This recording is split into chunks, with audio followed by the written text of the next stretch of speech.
அனைவருக்குமே வணக்கம். சற்று முன் கிடைத்திருக்கக்கூடிய ஒரு மிக மிக முக்கியமான செய்தி ஒன்று வெளியாகி உள்ளது.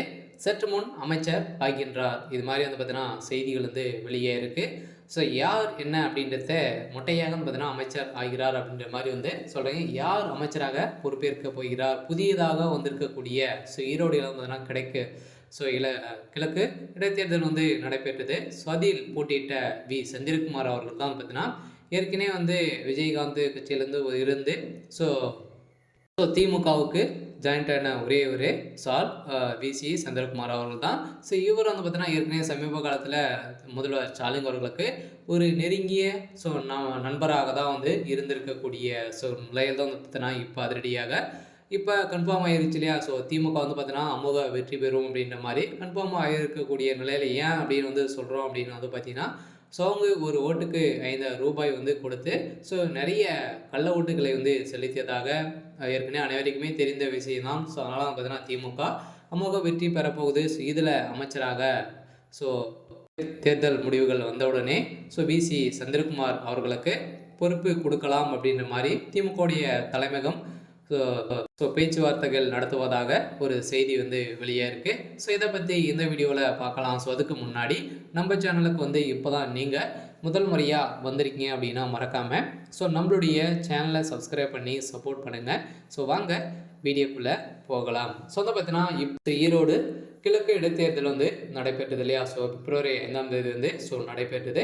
ஸோ அதில் பார்த்தீங்கன்னா போட்டிய திமுக வேட்பாளராக விசி செந்தில்குமார் அவர்கள் போட்டியிட்டார். இப்போ அமோக வெற்றி பெறுவதற்கான அனைத்து தகுதிகளும் ஸோ அனைவருக்குமே தெரிஞ்சு போச்சு. திமுக பார்த்தீங்கன்னா வெற்றி பெறும் அப்படின்னா ஏன் அப்படின்னா ஒவ்வொரு ஓட்டுக்குமே மக்களுக்கு ரூபாய் 5,000 ரூபாய் பார்த்தீங்கன்னா கொடுத்ததாக இப்போ அவர் சொல்லியிருக்கக்கூடிய நிலையில் தான் இந்த எக்கச்சக்கமான கள்ள ஓட்டுகளை செலுத்தி திமுக அமோக வெற்றி பெறத்துக்கான அனைத்து வேலைகளும் செய்துட்டாங்க. ஸோ அதனால் நாம் தமிழர் கட்சியுடைய சீதலட்சுமி அவர்கள் என்ன செய்ய போகிறாங்க அப்படின்ற பெரிய கேள்விக்குறியாக இருந்தாலும் இதில் ஸோ வழக்கு பதிவும் செஞ்சுருக்காங்க. ஸோ இதன் அடிப்படையில் எந்த ஒரு தவறுகளும் செய்யாத சீமானவர்களே கைது செய்யப்பட்டிருக்காங்க.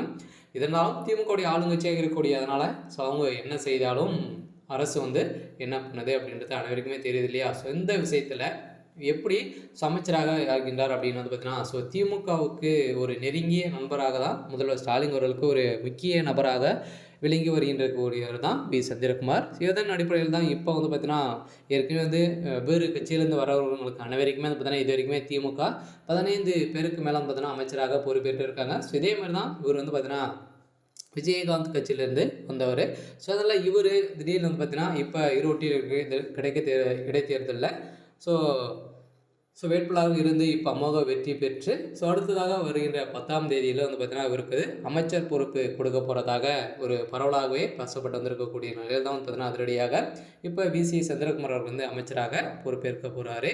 சரி, ஓகே, எனக்கான அப்டேட் இதுதான். ஸோ மறக்காமல் ஸோ நம்மளுடைய சேனலை சப்ஸ்கிரைப் பண்ணி சப்போர்ட் பண்ணுங்கள். தேங்க்யூ.